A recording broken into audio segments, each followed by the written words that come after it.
food pantry lines, evictions, unemployment, etc. And yet retail spending is up and the markets are at record highs. The transition from the industrial age to the technology age seems to have left millions behind and nobody cares. Overreaction as they were ordered, put economy to $0 or as close as they can and then print loads of money. You now have a zero economy with a whopping great debt. Keynesian economics paying only the deficit actually needs an income to pay it now dead in the water. You will not be getting any economy back for a few years makes the whole concept of having an economy to support the debt.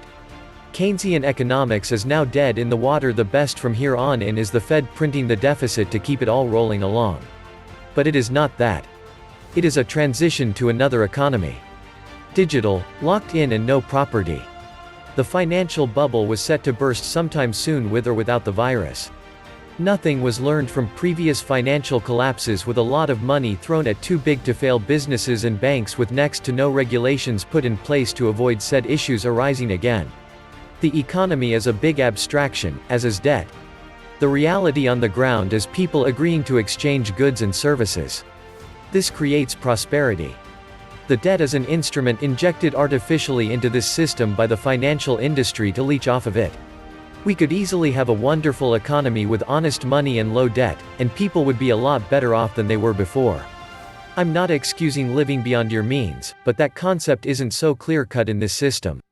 Many working people were living honestly and contributing at least as much as what they were getting out. The problem is, the method of exchange is corrupted. They weren't getting adequately compensated for their contributions, the money wasn't enough, so they borrowed.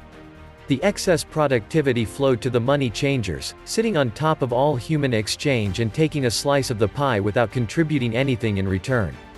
Debt is such a powerful instrument to do that with. They flooded the market with it, and it created an unstable economy where you couldn't live a dignified life without debt. In reality, that's not necessary. It's a carefully crafted illusion to keep the public handing over the fruits of their hard work to people who did nothing to deserve it. Today here are approximately 74 million children in the United States, and right now millions upon millions of them do not have enough to eat. The economic collapse that has started in 2020 has been brutal for most of the nation, but it has hit children particularly hard. If their parents lose their jobs, there is nothing that they can do except hope that government handouts and the kindness of others will be enough. Unfortunately, way too often they are not enough, and at this point Feeding America is projecting that 1 out of every 4 children in America could suffer from hunger by the end of this calendar year. By the end of this year, more than 50 million people could experience food insecurity, according to Feeding America, the country's largest hunger relief organization.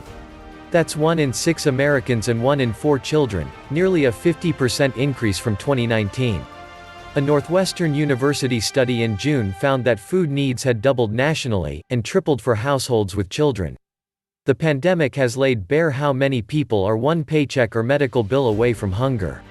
Prior to the pandemic, more than 20 million children were at least getting free or reduced price lunches at school. When lockdowns force the closing of schools, that just makes the hunger crisis even worse. There are 22 million children who even before this pandemic relied upon free and reduced lunch, said Claire Babineau-Fontenot, the CEO of Feeding America.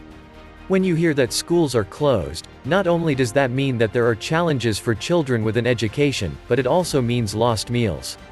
The good news is that the U.S. has a vast network of food banks all over the country, and they have been able to help more people than ever this year.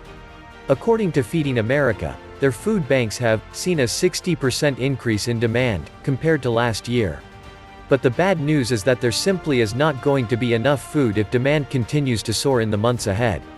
In Alabama, demand at one food pantry has risen 20% just since last month. In central Alabama, demand at the Grace Klein Food Pantry is up 20% since last month. It could be the rumors of civil unrest or the rise in cases driving demand, but people are living off this food, said Director Jenny Waltman. The pantry is currently serving about 12,000 people each week, compared with 2,500 a week before the pandemic. The 200 volunteers and staff are exhausted, said Waltman. At one of Chicago's most important food pantries, the amount of food given out is up 237% compared to last year, and the CEO of that facility says that the new lockdowns are causing demand to start to surge once again. In Chicago, the Lakeview Pantry has provided groceries for 237% more people so far this year compared to 2019, with demand ramping up again, after leveling off slightly over the summer, according to CEO Kelly O'Connell. The pandemic has brought to light how normal wasn't working for so many people, especially Black and brown communities. And in California, the head of the Tulare County Food Bank says that a food cliff is looming because demand is becoming so intense.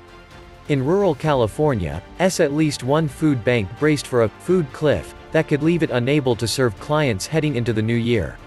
The food cliff is looming, said Nicole Celaya, executive director of Tulare County FoodLink. The food system hasn't done a very good job of meeting the increased need. As pandemic numbers continue to rise, it's going to get worse. All over America, people have been sleeping in their vehicles and waiting for hours just to get handouts from their local food banks. If economic conditions continue to get even worse, many food banks will soon not have any hope of meeting the crushing demand. Unfortunately, the truth is that economic conditions are getting worse with each passing day. This new wave of lockdowns is causing more businesses to fail and forcing more layoffs, and that is going to mean that a whole lot more people will soon fall into poverty. I don't know why the politicians would want to institute more lockdowns after the immense damage that the first wave of lockdowns created. Hundreds of thousands of businesses closed down for an extended period of time, and a significant percentage of them have never reopened.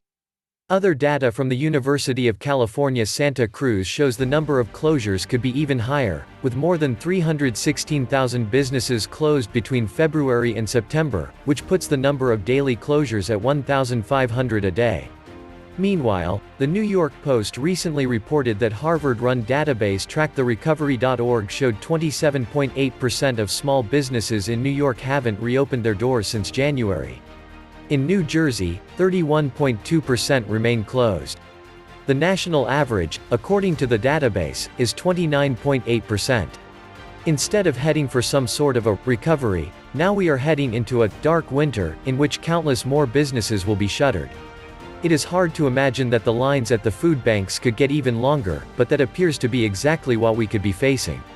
In fact, one recent survey found that over half of all U.S. households with children are not very confident that they will be able to buy the food that they need in the weeks ahead. Looking ahead to the next 4 weeks, 56% of households with children nationwide are not very confident they will be able to afford needed food. 9% said they are not at all confident.